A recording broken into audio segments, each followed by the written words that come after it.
Donc A comme Afrique. En fait, je pense que déjà l'Afrique n'est pas libre. Alors pas libre déjà par rapport aux indépendances. Bon, il y a un truc qui cloche là-dedans parce que voilà quoi, t'as des mecs, ça fait 20 ans, ça fait 30 ans qu'ils sont au pouvoir et ils ont souvent été mis en place par les gouvernements occidentaux, hein, comme par hasard. Un autre truc à dire, c'est que donc voilà, l'Afrique ne devrait pas s'appeler Afrique, mais Kama. Kama, c'est le vrai nom que portait l'Afrique, c'est comme l'appelaient les anciens, avant que ça s'appelle, enfin, je veux dire avant la colonisation et l'esclavage qui a vidé le continent. Voilà, donc c'est extrêmement divisé, des trucs pas normaux, c'est qu'on paye encore en francs, que les pays du continent, notre cher continent mère, sont, comment dirais-je, très riches, mais ont la population la plus pauvre au monde. Il y a, c'est grave quoi. En plus, les gens là-bas, bon, tellement occupés à survivre, sont souvent, hélas, en manque d'éducation. Donc ceux qui peuvent faire quelque chose, c'est les gens comme nous, les gens de la diaspora, quoi. Bref, les descendants d'esclaves ou les descendants d'immigrés en Europe, en Amérique ou ailleurs dans le monde. Et voilà, qu'est-ce qui pourrait libérer l'Afrique? Comme je le disais, la diaspora peut faire quelque chose, mais surtout, voilà, quand je vois des frères d'Afrique qui me disent ouais, ils veulent venir en France, ils croient que tout va bien se passer ici, je leur dis de pas venir, quoi. S'ils veulent venir en vacances, pourquoi pas. Mais bon, si c'est pour venir, pour galérer, j'ai entendu des trucs de malade, du genre, tu vois, du genre, t'as les gars, ils te disent, ouais, en France, tu ramasses l'argent par terre et tout.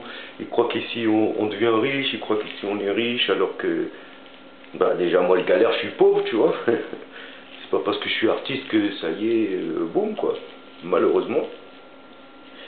Et donc voilà, je leur dis, j'essaie de les dissuader. C'est pas évident, quoi. Donc voilà, après, tu as tous les problèmes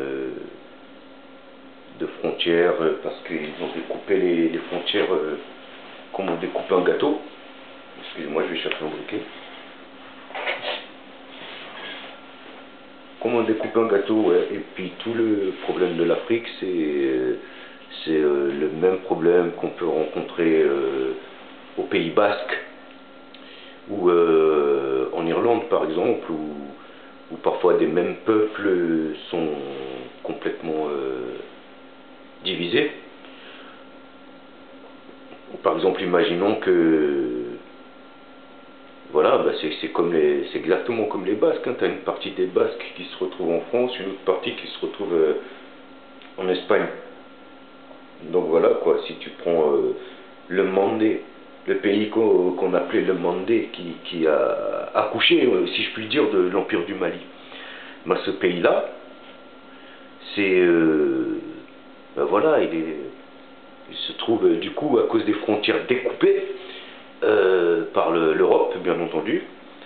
Du coup, le Mandé se retrouve divisé dans plusieurs pays. Donc, tu en as un morceau au Sénégal, tu en as un morceau en Mauritanie, au Mali, au Burkina, en Côte d'Ivoire, en Guinée-Bissau, au Sierra Leone et en Gambie. Enfin, tu vois ce que je veux dire, quoi. Voilà, je pense que c'est ça qui crée des tensions aussi. Regarde, par exemple, nous ici en Europe, on est déjà passé à l'euro, alors qu'en Afrique, ils sont encore au franc. Le franc CFA, s'il vous plaît. Tu vois, ils disent communauté financière africaine, et je pense que ça vient de colonie française d'Afrique, plutôt. Tu vois.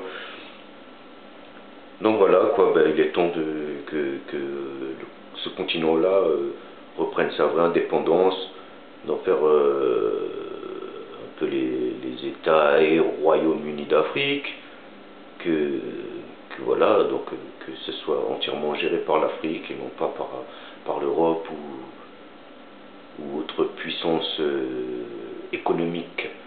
Parce que la première puissance économique mondiale, en vérité, c'est l'Afrique. Regarde, quand tu prends tous les fruits et légumes que tu peux trouver en Europe, la majorité vient d'Afrique. En fait, il n'existe que, bah, en gros, 5 ou 6 fruits et légumes confondus qui sont typiquement européens. Sinon, le reste, bah, ça peut venir d'Amérique, comme du Pacifique. Hein. Quand je dis Amérique, je dis pas les États-Unis, je dis tout le continent américain, bien entendu, Caraïbes compris. Et donc, ça vient donc d'Amérique, comme la tomate, comme le maïs. Ça peut venir d'Asie, comme les oranges. Ça peut venir du Pacifique, comme les kiwis, par exemple. Mais la grosse majorité des fruits et légumes que nous avons en Europe vient d'Afrique. L'aubergine, la courgette, plein quoi. Je pourrais pas tous les citer, mais bon, alors pour la plupart, on en mange très souvent. Donc là, je pense avoir terminé en ce qui concerne la lettre A. La prochaine fois, on passera à la lettre B. Si j'ai choisi A comme Afrique. Au revoir.